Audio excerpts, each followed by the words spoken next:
Iya, selamat malam saudara. Kita mau memulai ibadah doa semalaman kita pada malam hari ini. Ya, cuaca lumayan, tidak hujan. Ya, walaupun di sana sini tadi macet karena ada kelompok sepeda antik keliling itu. Ya, jadi waduh macetnya. Tapi kita tidak terhalang oleh hujan. Nah, malam ini kita mau berdoa.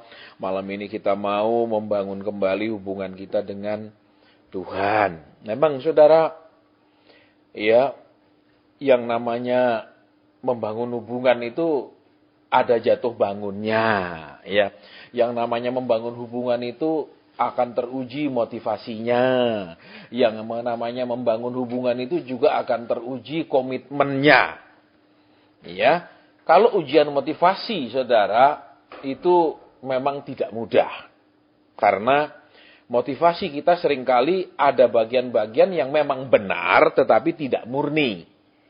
Saudara, jadi benar dan murni itu hal yang sama sekali tingkatannya berbeda.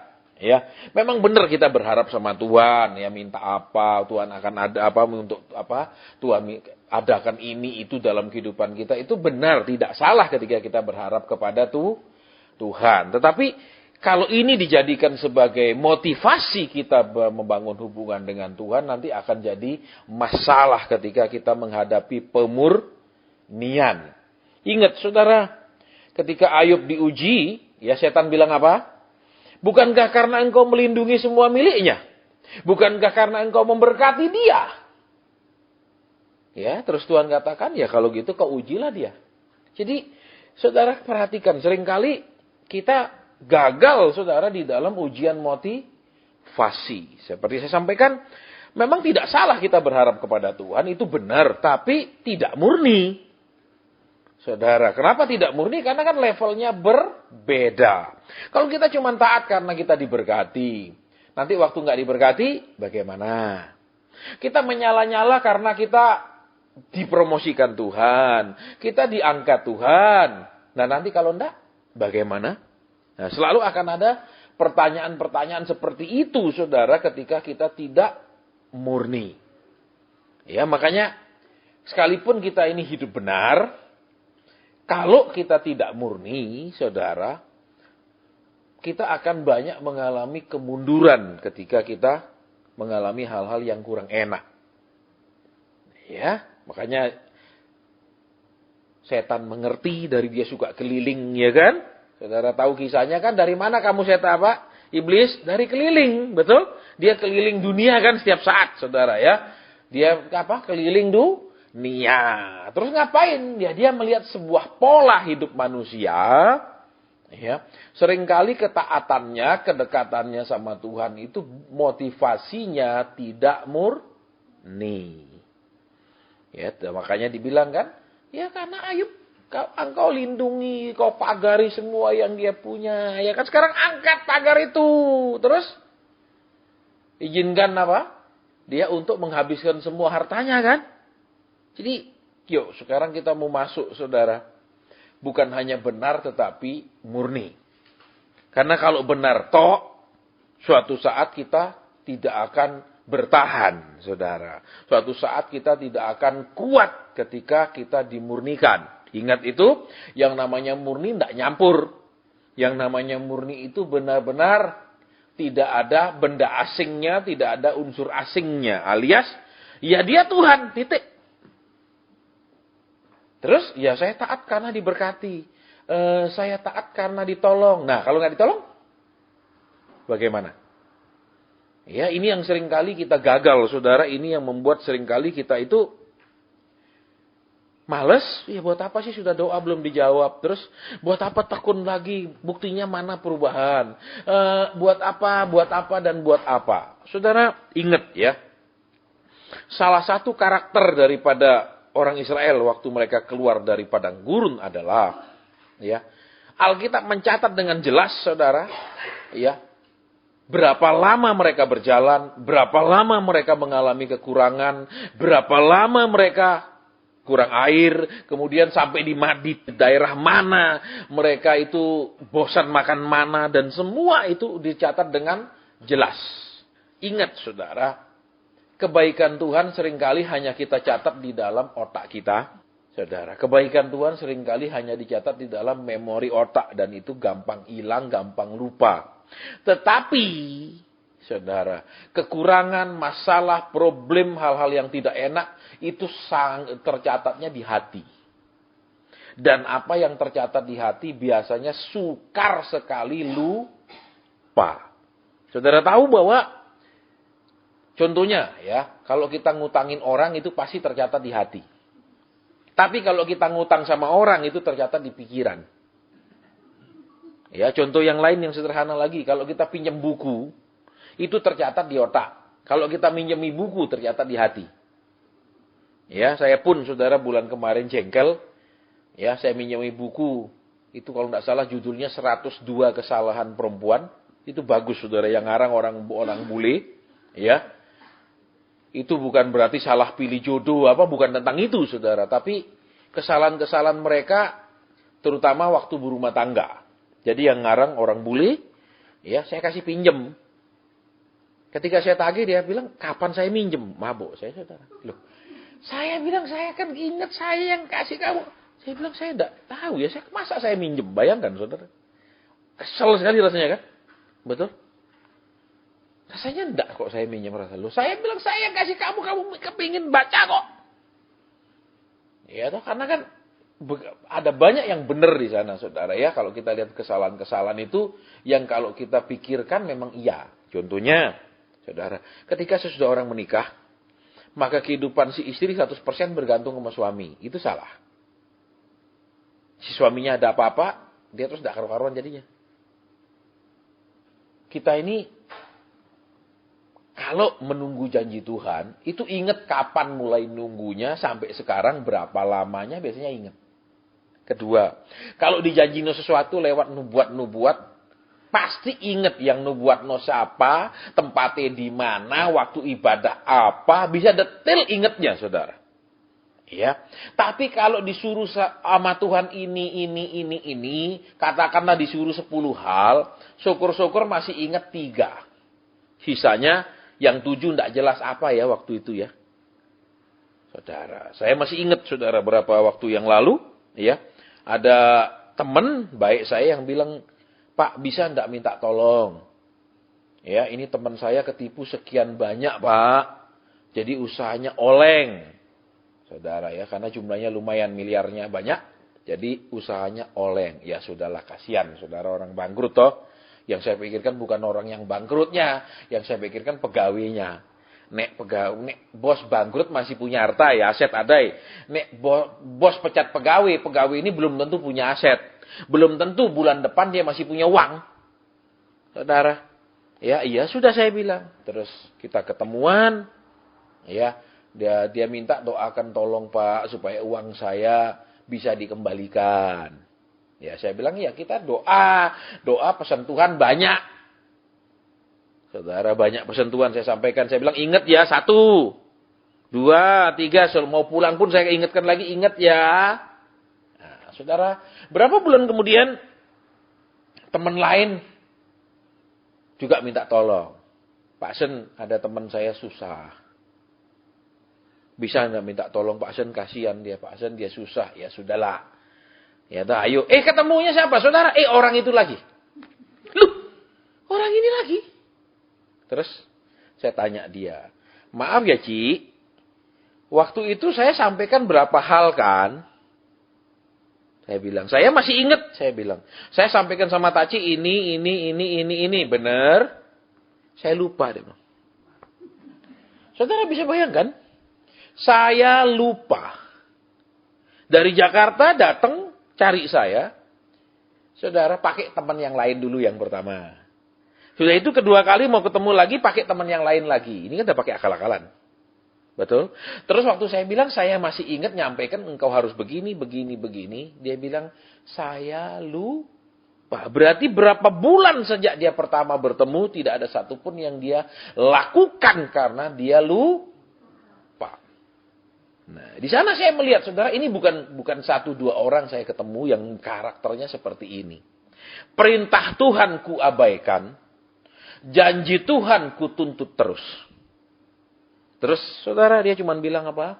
Ya Pak Asen tolong doakan. Loh, saudara dan saya harus tahu ya.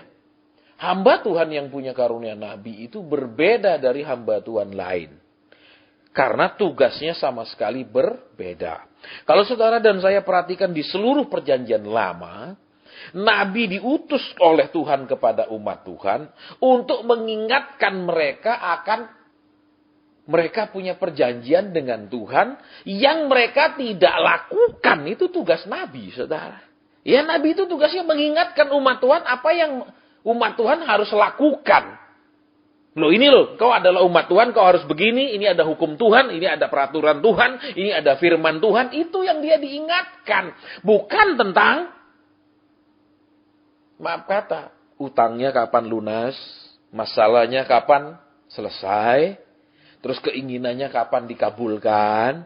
Itu tidak ada urusannya, saudara. Ya, makanya ketika Tuhan mengatakan, dia memberikan rasul, nabi, penginjil, guru dan gembala. Saudara, ya. Kalau kita bahas detail tentang nabi, nabi itu adalah utusan ya dari kaisar, raja dari raja di raja untuk mengingatkan raja bawahan atau rakyat bawahan dari kaisar. Ya, jadi kita sama Tuhan itu kita bawah. Tuhan atas, Tuhan tinggi. Ya katakan Tuhan itu sebagai kaisar, mungkin kita sebagai raja. Yang tunduk kepada kekaisaran. Kan raja kan ada kaisarnya. Nah, saudara kalau kita tidak nurut, kaisar berhak mengutus utusan untuk menegur. Nah ini seringkali saudara, pandangan orang Kristen kepada karunia nabi dan orang-orang yang punya karunia kenabian itu cuma pandangan populer. Pandangan populer umat Tuhan adalah nabi sama dengan peramal nasib. Saudara, tolong perhatikan ya. Nabi sama dengan peramal nasib itu pandangan populer umat Tuhan sampai hari ini, sampai detik ini. Padahal, saudara, pandangan yang benar menurut Alkitab adalah nabi adalah utusan perjanjian. Artinya, datang, kamu janjinya apa dulu? Kamu sebagai umat toh, kamu lakukan enggak mau Tuhan? Terus kalau engkau enggak lakukan, ada hukuman. Nah, zaman sekarang enggak, maju ke depan. Engkau sedang pusing utangmu, Tuhan akan segera lunasi. Engkau pusing jodohmu, Tuhan akan kirim. Engkau pusing. Itu pandangan populer, saudara. Ya, padahal tugas nabi yang asli di Alkitab itu adalah utusan perjanjian. The emissary of the covenant. Artinya, dia diutus seperti, saudara, waktu Israel pertama kali Yehuda ditaklukkan oleh Nebukadnezar. Terus kan Nebukadnezar menjadikan siapa namanya itu sebagai raja. Saya lupa, Yoyakin atau siapa, ya toh. Terus ketika mereka tidak taat kepada perjanjian itu, saudara, maka Nebukadnezar mengirim utusan kembali untuk menegurnya, mengingatkannya. Dan ketika mereka tidak nurut, Nebukadnezar berhak datang menghancurkannya. Saudara. Ya. Nah itu ada juga saudara seperti Yeremia. Diingatkan enggak engkau umat Tuhan. Kenapa tidak lakukan ini, tidak lakukan ini, tidak lakukan ini. Tugas mereka itu saudara bukan ngeramal nasib. Ya, tapi di Surabaya ini orang punya karunia nabi itu cuma untuk meramal nasib. Nasib. Dan kalau kita tidak mau doakan pribadi, kita nggak akan dipakai. Kalau mau khotbahnya pendek, terus doa satu-satu ratusan orang, jadwal kita penuh. Tapi kita sedang melacurkan karunia. Kita sedang melacurkan perlengkapan yang Tuhan berikan. Tahun 2002 pun, saudara, ketika saya tidak punya tabungan. Saya nggak punya tabungan. Ya, Tuhan bilang berhenti bernubuat. Saya berhenti, saudara. Ya, Tuhan bilang berhenti melayani konseling. Saya berhenti. Saudara, itu zaman saya nggak punya uang.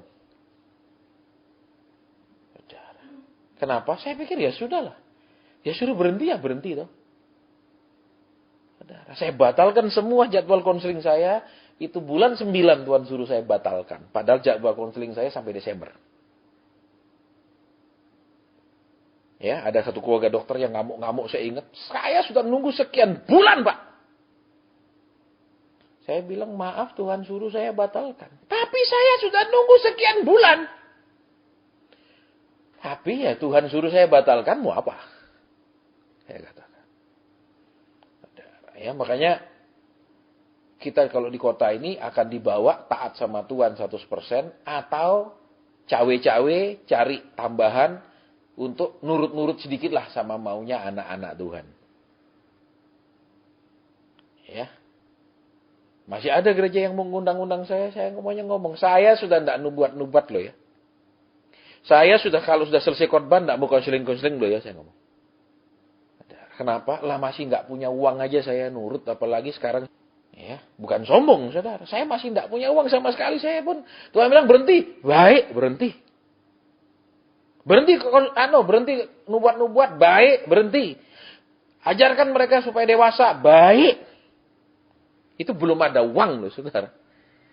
Ya, dalam arti tidak tahu, ya oke lah ada tabungan sedikit, mungkin tahan 1-2 bulan, 3 bulan lah. Sisanya nggak tahu makan apa. Saya nurut, saudara. Makanya susah di kota ini, saudara. Ya, kalau ngundang seringkali, pasien, seringkali gitu. Pasien nggak usah khotbah lama-lama. Ya, atau habis itu doa satu-satu. Saudara, pandangan umum, pandangan populer tentang Nabi adalah peramal nasib. Pandangan Alkitab adalah utusan perjanjian. Nah, kalau kita terus hanya nyampaikan nubuat tentang janji Tuhan akan dikasih ini, kita bukanlah utusan, kita peramal nasib. Saudara, saya bisa latih saudara peka tanpa Roh Kudus. Mungkin saudara kaget. Bisa. Kenapa? Dukun pun bisa peka. Suhu-suhu pun bisa tahu masalahmu. Bisa tahu latar belakang keluargamu. Bisa tahu besok apa yang akan terjadi. Suhu-suhu pun bisa. Itu bisa dilatih. Tapi itu dari kepekaan pribadi. Bukan dari Roh Kudus. Makanya saya sering sampaikan, ya saya sering peringatkan. Kalau orang mau doakan kita, jangan sedikit-dikit kasih kepalamu dipegang. Karena apa? Begitu kepalamu dipegang, semua isi pikiranmu pindah ke dia, maka dia bisa beritahu engkau seakan-akan itu jawaban Tuhan.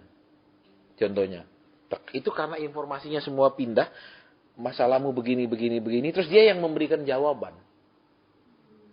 This not from the Lord. Itu bukan dari Tuhan, itu dari kepekaannya pribadi. Saya mau sampaikan. Kenapa? Alkitab membuktikan, saudara. Ya, Tuhan Yesus pernah mengatakan, batu-batu pun bisa berteriak. Pernah dengar ayat itu? Ternyata diselidiki, semua benda di bumi ini punya spektrum gelombang sendiri-sendiri. Semua benda di bumi ini bisa merekam apa-apa yang terjadi di sekelilingnya. Contoh. Saudara masuk ke rumah satu orang. Untuk tahu apa yang terjadi di rumah itu, pertengkaran, perbedaan pendapat, kekacauan, segala macam. So simple. Caranya, pegang apa saja yang ada di rumah itu. Maka benda yang kau pegang akan menyampaikan apa yang dia rekam yang terjadi di rumah itu.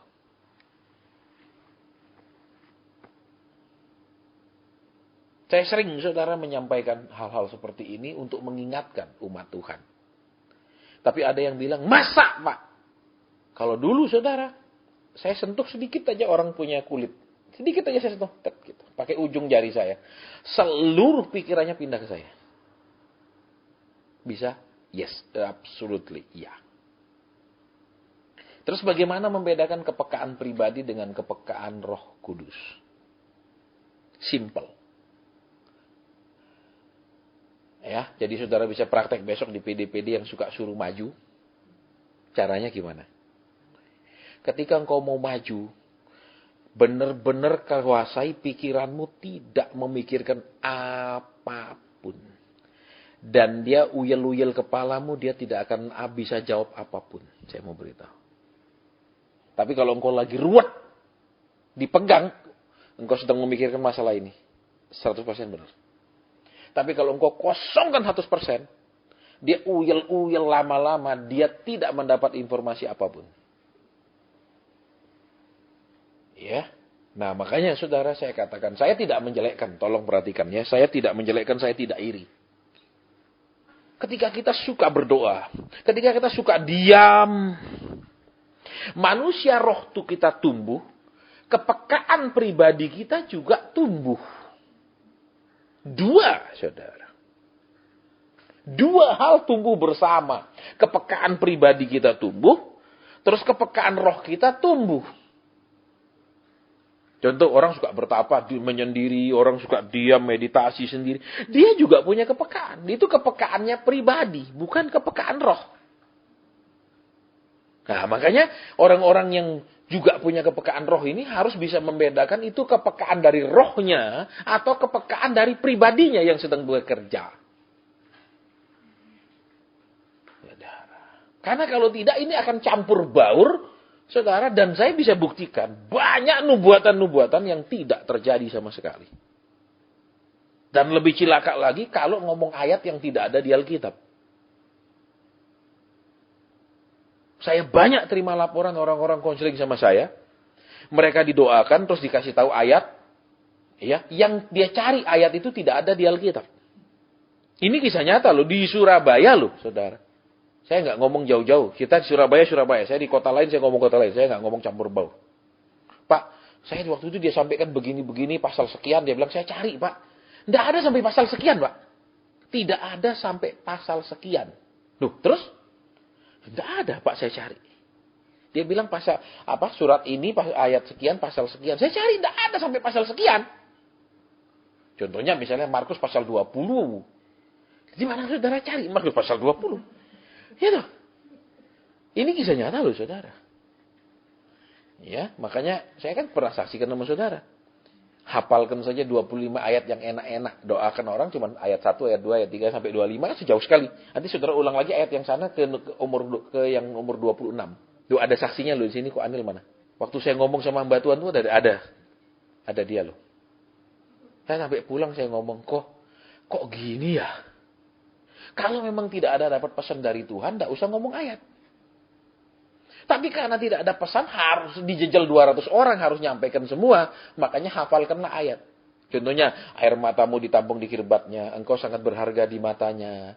Ya kan? Dia yang memperdulikan engkau. Penjaga Israel tidak pernah tertidur. Itu dihafalkan semua. Jadi, padahal Tuhan mungkin tidak menyampaikan sesatu kata pun kepada orang itu. Tapi karena diantri harus ngomong. Saya bersyukur, saudara, sebagai orang yang tidak bisa kompromi. Makanya, sampai hari ini pun, saudara, kalau ada yang mengundang, saya ngomong terus terang. Asen tahun 2000-an tidak sama yang sekarang. Saya ngomong terus terang. Ya. Kenapa? Kalau dulu kan enak dari atas mimbar. Tuhan bilang gini tuh, baju anu. Wah, gitu. Orang senang yang gitu-gitu, saudara. Terus deret doakan satu-satu. Ya toh? Tuhan bilang gini. Wah, bener. Tuhan bilang, yes! Terus Tuhan bilang, berhenti. Bukan salah loh. Tuhan bilang, berhenti. Sekarang dewasakan umatku. Pendewasaan itu tidak pakai nubuat enak-enak. Pakai pengajaran.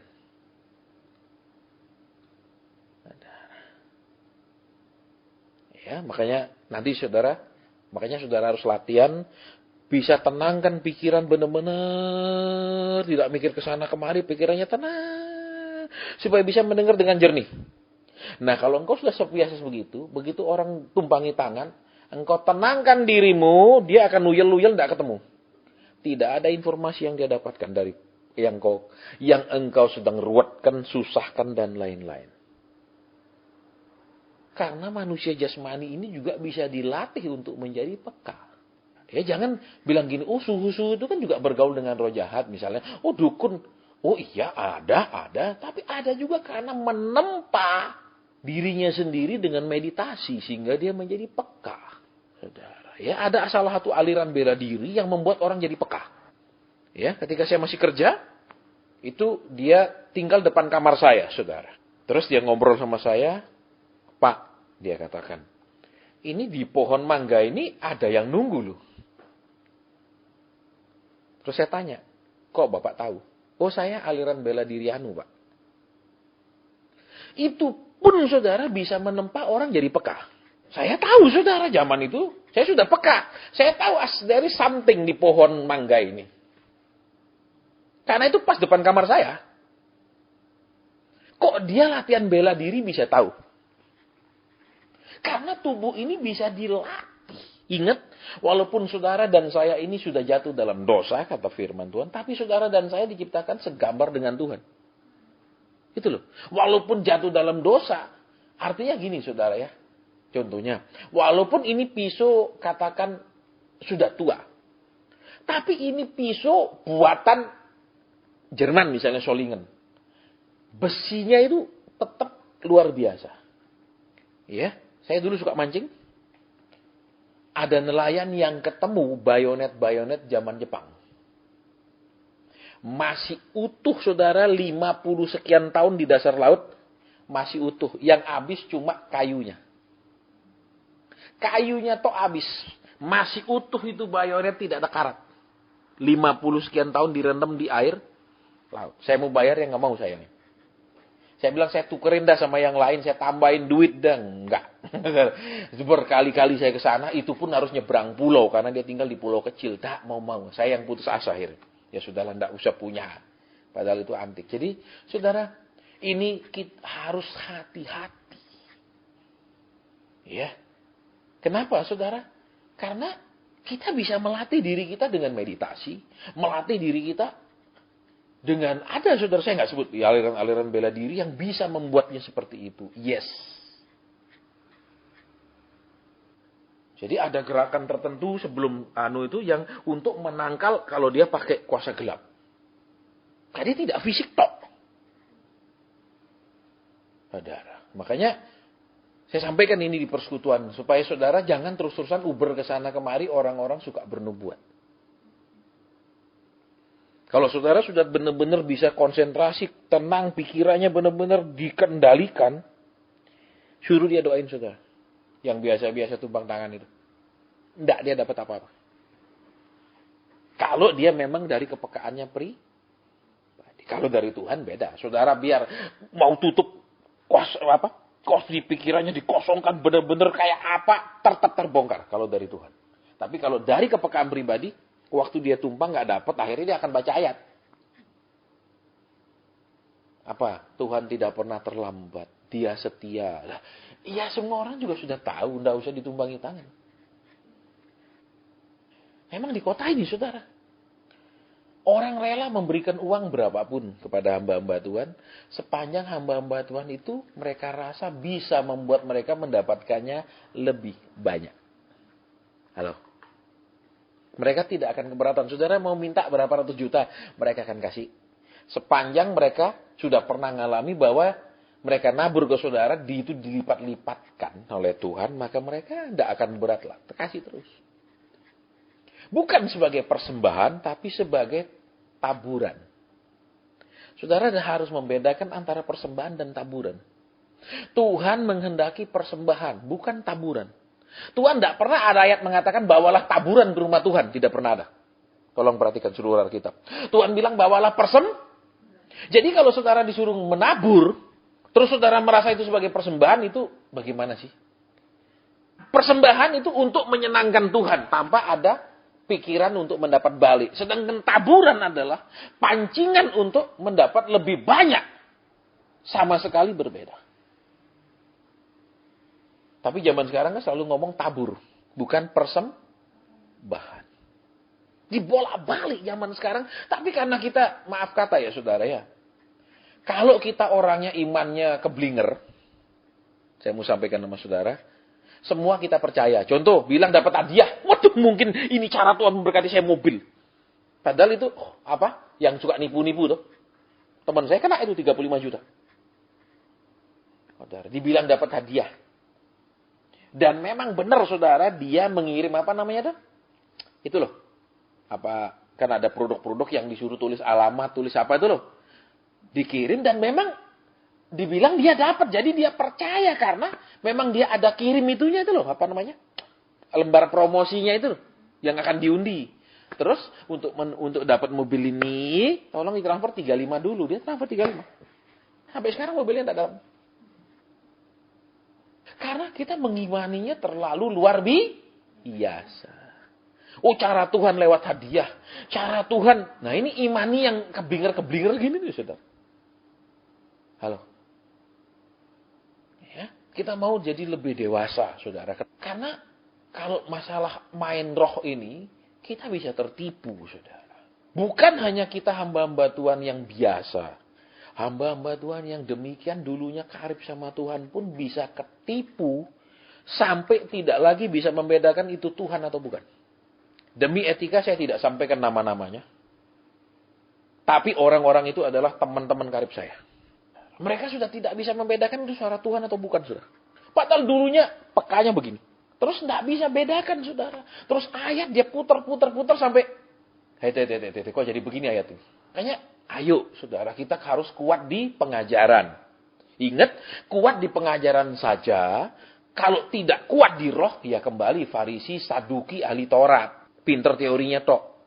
Harus juga kuat di roh. Karena pengetahuan membuat sombong. Ingat itu? Banyak pengajaran, kita tahu, kita ngerti, bisa sombong ketika kita banyak tahu. Ingat itu.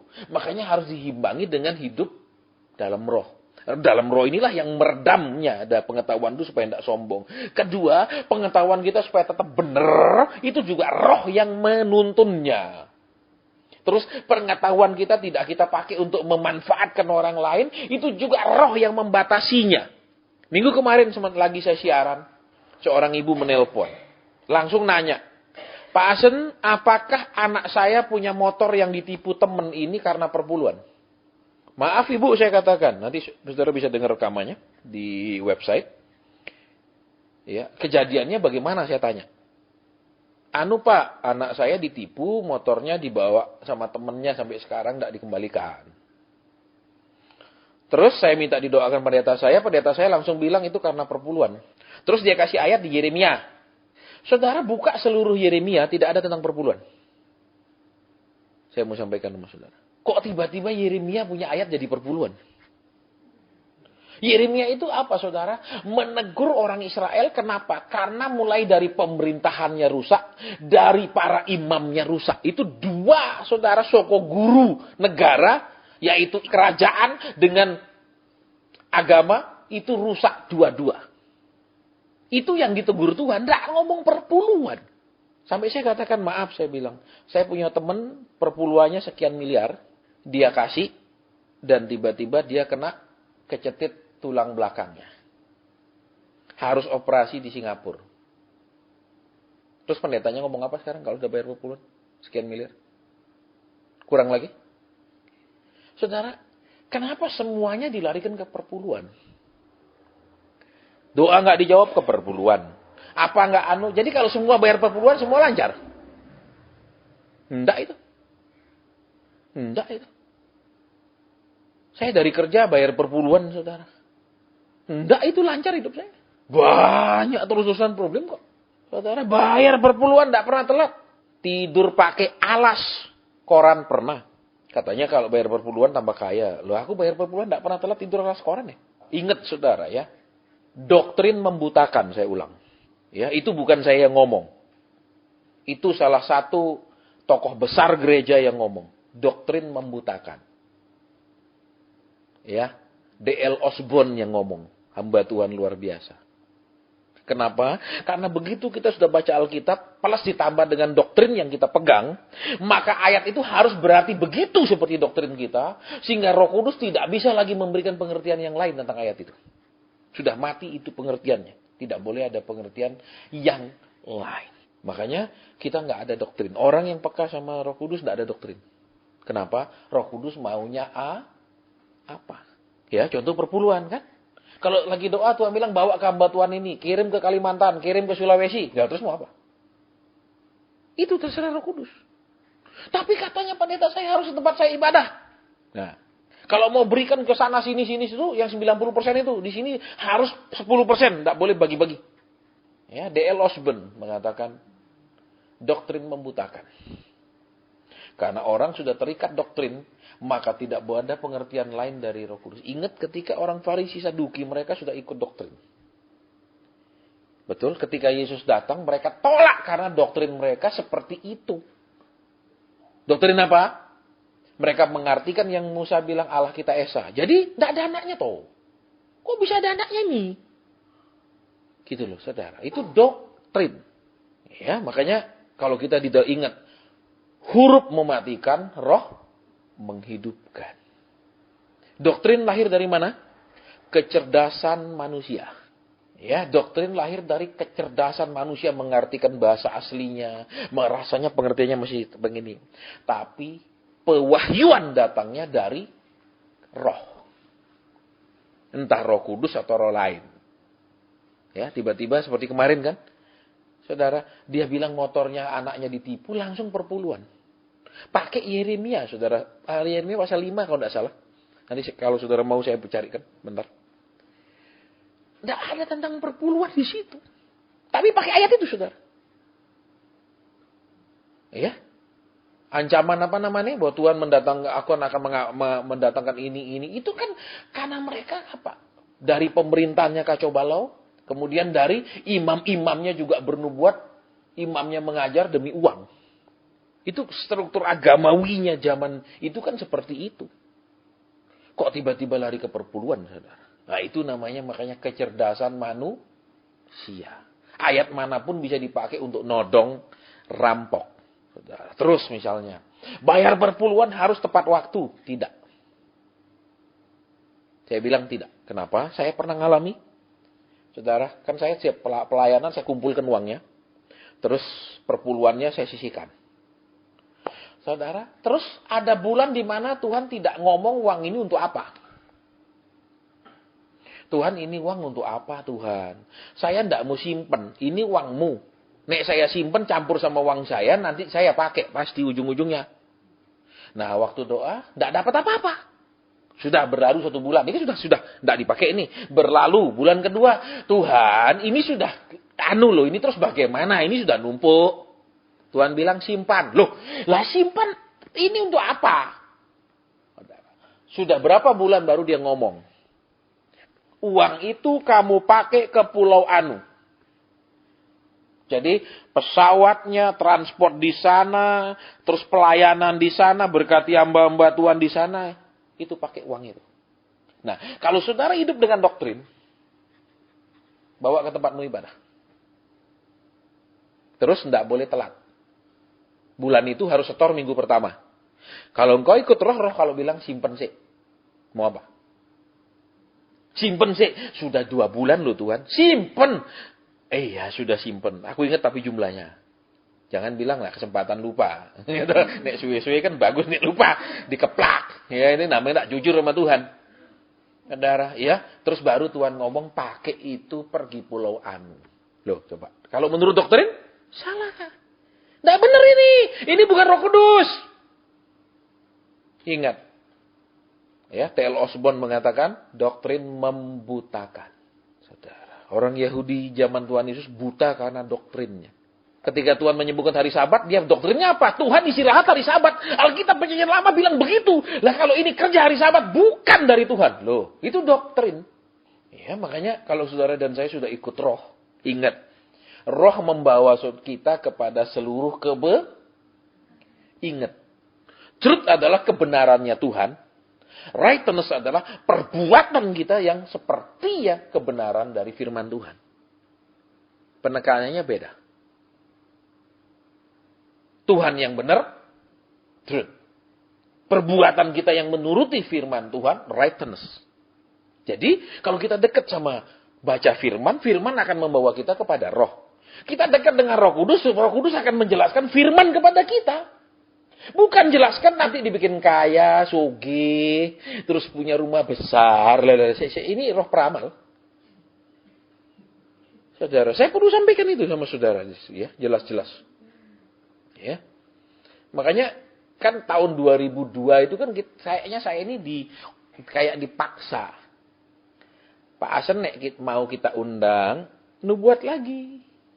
Pak Asen nek mau jadwalnya banyak lagi, nu buat lagi. Saya jawab, nehi, thank you. Terima kasih. Zaman itu loh saudara, aku belum punya uang. Kenapa sih? Aku enggak makan dari dia kok, prinsipku. Betul saudara. Hamba Tuhan itu enggak makan dari umat Tuhan, dia makan dari Tuhan. Tugasnya bukan nyenengkan umat Tuhan, tugasnya 100% nyenengno Tuhan. Rasul Paulus bilang, kalau aku sampai masih ingin menyenangkan manusia, aku bukan hamba Tuhan. Karena keinginan manusia dengan keinginan Tuhan itu kita tidak bisa di tengah-tengah. Tak bisa di tengah-tengah, saudara. Anak Tuhan maunya kita yang doakan, Tuhan maunya dia belajar doa sendiri. Tapi kalau dia belajar doa sendiri, dia bilang, aku doa sendiri, aku tidak kasih kamu uang. Kalau kamu doa no aku yang kasih kamu uang. Loh. Ini saudara. Loh, jujur saudara. Ya sampai berapa bulan lalu, tiap bulan ada pengusaha-pengusaha yang kasih saya uang kok transfer ke saya. Tapi saya tegasin sama mereka. Belajar doa sendiri. Kalau sedikit-dikit tanya saya, sorry WA-mu tak blok. Padahal ya kalau jujur saya rugi berapa juta itu. Saya bilang, pokoknya lu ndak belajar sendiri, ndak lu ya. Loh ini aku dikeprok Tuhan ya. Oh kamu baru transfer si A, si B, si C, terus kamu doakan, terus kamu ndak pernah disiplin mereka gitu. Terus kamu jadi pengantara begitu, betul? Padahal Alkitab bilang hanya satu pengantara kita yaitu Kristus. Tapi zaman sekarang pengantara kita adalah Bu Anu, Pak Anu. Gitu. Ini saudara. Diajar dewasa moh. Tapi kalau di Anu ya sudah saya yang doakan. Oh nanti gampang ciannya saudara, gampang saya beritahu saudara. Makanya kayaknya ditarik kalau mau diundang lagi, ayo. Anu nurut tuh, anu satu-satu. Mau diundang lagi, ayo nu buat no. Oh, ndak usah diundang lebih baik. Ndak usah ada jadwal lebih baik. Loh, saya sudah ngomong sama Tuhan, saudara. Berapa bulan ini saya sudah ngomong, Tuhan, andai tahun depan saya harus diam di rumah lagi hanya untuk berdoa. Oke, gendeng ya Pak Asen, sudah punya istri. Kok nekat ngono? Ndak. Kita ini tugasnya nyenengno Tuhan. Bukan nyenengno manusia. Ya ada pemilik hotel. Ngomong sama pengurus, Pak Asen, itu pemilik hotel anu mau ketemu. Pernah datang enggak ke persekutuan? Enggak pernah. Sorry, enggak bisa. Loh, padahal nek pemilik hotel, terus hotelnya gede, mewah, duitil loh. Enggak, saya bilang, nih. No. Loh, kehilangan duit loh, saudara. Saudara pikir enggak hilang duit? Ada pabrik. Saya sampaikan pesan Tuhan. Begini dia lakukan. Jadi tidak lama jadi berdiri 2. Sudah jadi 2, yang pabrik pertama ekspansi ke samping-sampingnya jadi gede. Terus sedikit-dikit Pak Asen. No. Datang doa, datang belajar. Enggak mau ya sudah. Hilang duit enggak? Hilang loh saudara. Hilang loh saudara. Kita ngomong enggak duit 1-2 juta ya saudara saya ngomong. Kita nggak ngomong duit puluhan juta loh. Kita ngomong lebih besar itu. Terus kok bisa nekat gini Pak Asen? Apa punya uang super banyak? Enggak. Saya ada cita sama saudara. Dari nggak punya uang sama sekali. Seperti gini di kota ini seperti itu saudara tarikannya. Lu mau nurut, lu mau nubuat, lu mau doain satu-satu, jadwal penuh. Lu nggak mau, kita nggak undang. Lu nggak ada duit. Tarikannya begitu. Pilihannya cuma 2. Ya nggak apa-apa lah saya pakai hikmat. Iya nggak ada hikmat. I don't care, saudara. Kok nekat gitu? Saya pernah ngomong sama saudara kan. Waktu semua jadwal saya habis, dibatalkan seluruhnya. Ya toh, yang saya ingat waktu itu saya masih punya jadwal di tiba-tiba Pak Asen maaf kami salah jadwal. Ya, pengurusnya bilang, maaf kami salah jadwal. Nggak mungkin salah jadwal, saudara. Ya, karena gembala saya ke sana menghasut mereka. Karena gembala saya mantan WL sana. Itu kisahnya. Kok tahu? Jemaat sana yang cerita. Kok gembalamu datang lo aku lihat. Habis datang berapa lama kemudian jadwal saya dibatalin kabeh. Siapa punya kerjaan? Saudara. Terus batalin seluruhnya saya ingat. Waktu itu yang pegang jadwal siapa namanya? Yang di pusat. Tuh cewek. seluruh pegang sendiri itu. Semua, mau cabang manapun, saya lupa namanya. Tiba-tiba telepon saya, Pak maaf ya, kami ini ada salah jadwal. Saya tanya, yang mana yang salah? Semuanya. Bayang jadwal setahun semuanya salah. Kan tidak masuk akal. Tidak masuk akal. Saya tahu yang buat salah. Terus tidak ada jadwal sama sekali loh. Entah habis. Satu pun tidak ada. Padahal sore malam itu saya harus KKR di apa namanya? Namanya si hotel. Datanya Pak Lukas sudah meninggal. Kena diabetes. Itu saya ingat. Terus tidak makan. Tidak. Seluruh jadwal saya dibatalkan seluruhnya habis. Tapi bulan saya dibatalkan itu, bulan saya paling banyak terima uang. Aneh dah. Tidak sekali pun saya berkhotbah. Tapi bulan itu adalah rekor saya terima uang sepanjang saya mau khotbah sampai saat itu. Sampai saat itu. Tidak khotbah, tidak nyongol, repot-repot, berdiri kaki bengkak. Ada yang telepon, Pak Hasan, rumah tusuk sate yang Pak Hasan doakan sudah laku. Ini ada amplop 2. Ya kakak adik yang punya warisan. Ini laku, ini 2 amplop. Saya transfer atau gimana? Ya kan tak ada jadwal, nggak ada uang. Ya kalau bisa tolong diantar. Dianterin loh saudara. Tahu saudara berapa uang itu? Puluhan kali khotbah punya uang. Oh. Ada lagi, Pak Hasan kemarin saya ke loh, kok bukan Pak Hasan yang ngisi? Iya. Iya, saya cuma iya saja iya. Bisa enggak saya ketemu Pak Hasan sebentar aja? Iya, sudah datang sini, ngomong sebentar, duit. Aku santai-santai, enggak ada pelayanan, saudara. Lebih daripada aku pelayanan 1 hari 4 kali khotbah. Itu kalau nurut Tuhan. Itu kalau taat sama Tuhan, enggak mikir, enggak kompromi. Kota ini gitu, saudara. Tawar-menawarnya, mau diundang. Dalam arti sudah ngerti. Doanya satu-satu loh ya. Pak Hasan kan punya karunia. Ya, jangan langsung pulang. Khotbah jauh panjang-panjang. Orang cuma datang minta didoakan. Orang cari nubuatnya, bukan cari khotbahnya. Pilihannya 2. Berani ambil resiko, tidak terkenal. Berani ambil resiko, nggak ada duit, nggak ada undangan. Atau ambil resiko. Dan kalau saya dites, saudara, karakter saya adalah risk taker.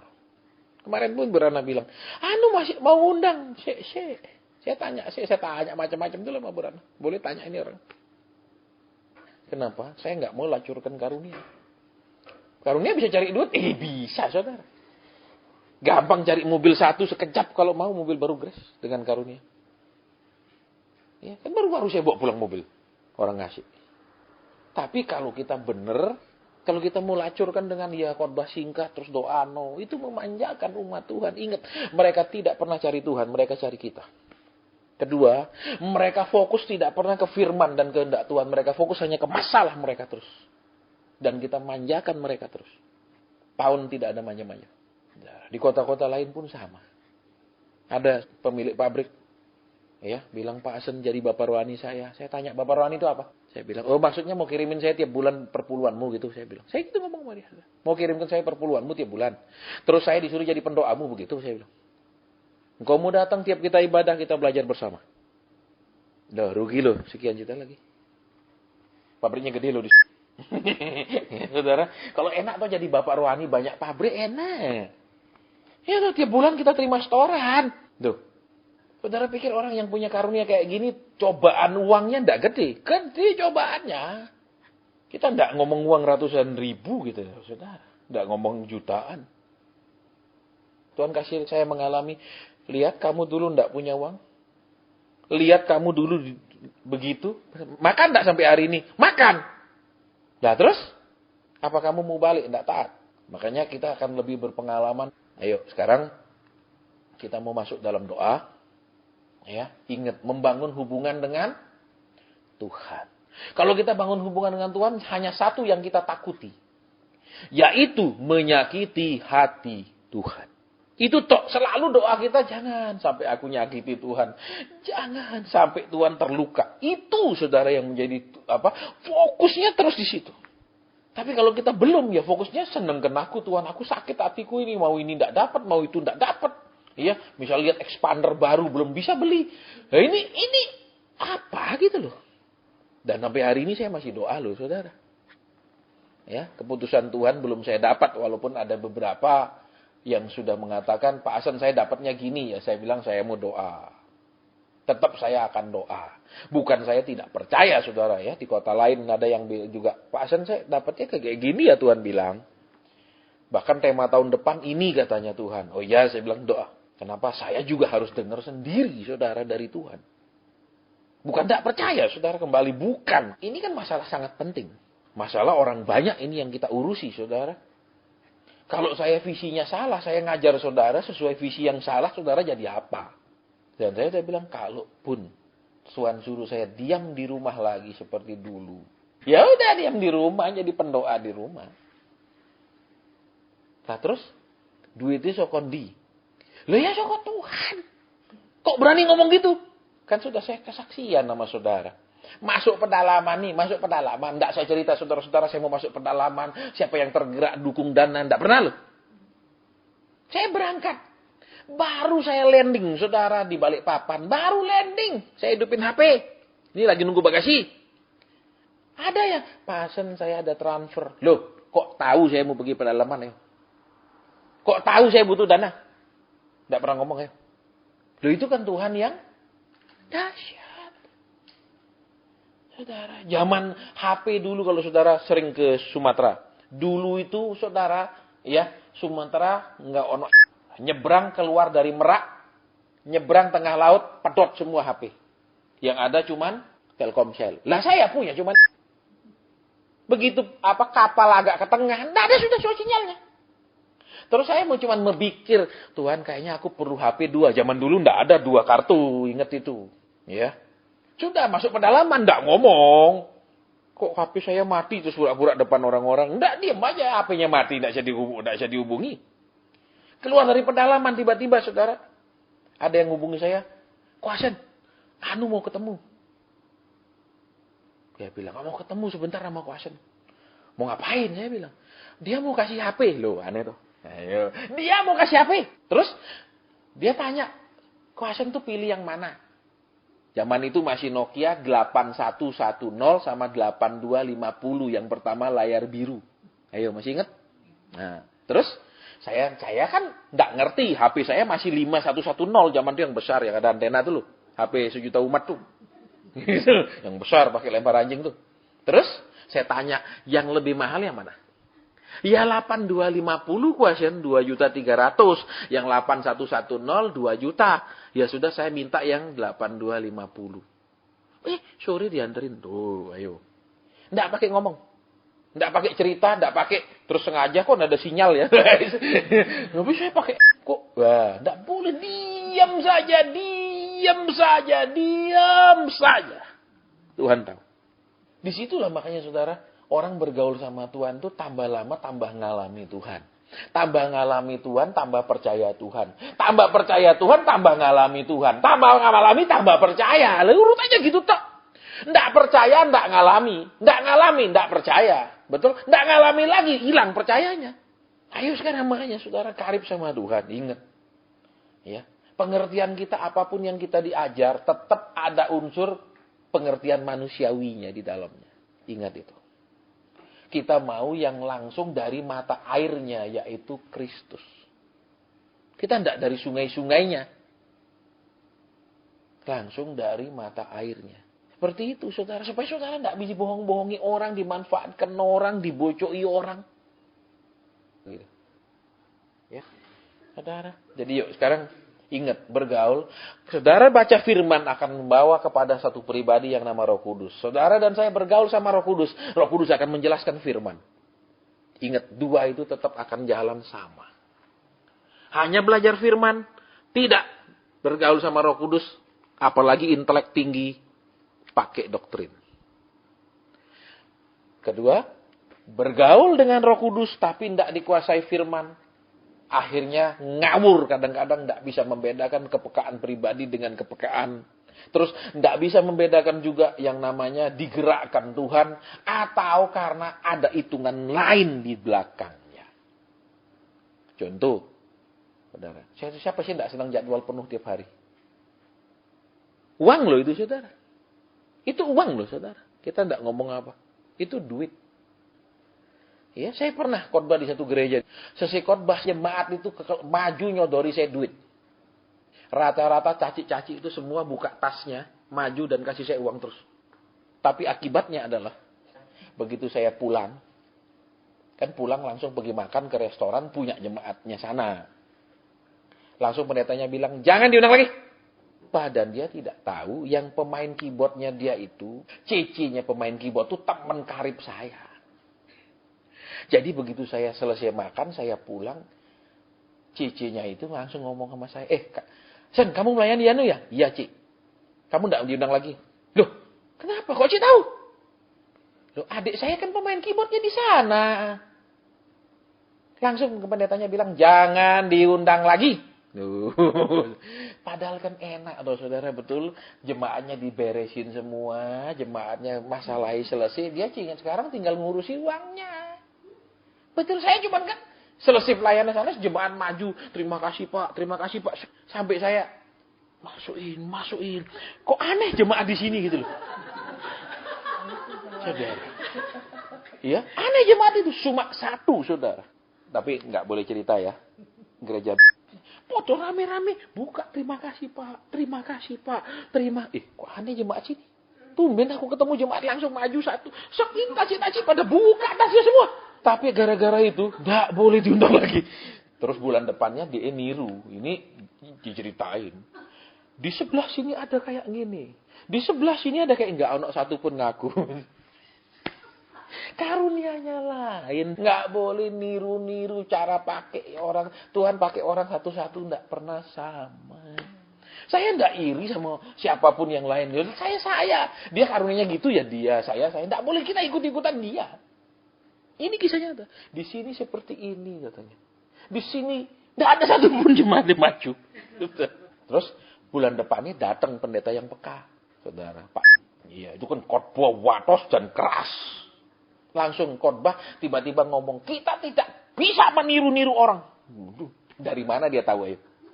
Kan keren saudara, yang duduk sebelah sini seperti ini. Duduk sebelah sini seneng dong orang. Saudara, karena nenek moyang kita itu memang dulunya suka peramal sehingga suka. Dan itu saudara, hati-hati. Tuhan memang memperlengkapi kami hamba Tuhan, tapi perlengkapan itu bukan untuk menyenangkan umat Tuhan, tolong perhatikan. Perlengkapan itu untuk apa? Memperlengkapi untuk ini loh perjanjianmu dengan Tuhan di Alkitab. Kenapa tidak dilakukan? Kenapa tidak dikerjakan? Kenapa hidup tidak seperti yang Alkitab tulis? Itu tugas kami. Bukan, oke, masalahmu apa? Oh, utangmu berapa? Lunas. Utangmu, segera. Kayak baru-baru saudara WhatsApp terima toh. Ada pendeta yang doa seorang pengusaha akan lunas utangnya ratusan juta dolar. Dapat toh, masa enggak dapat? Saya sampai ngomong, kenapa doakan pengusaha itu saja, doakan Indonesia aja yang banyak utang sekaligus. Ya, ayo sekarang roh dan firman. Firman dan roh. Ingat, sementara saudara dan saya banyak berdoa, manusia rohmu bertumbuh dan kepekaan pribadi bertumbuh.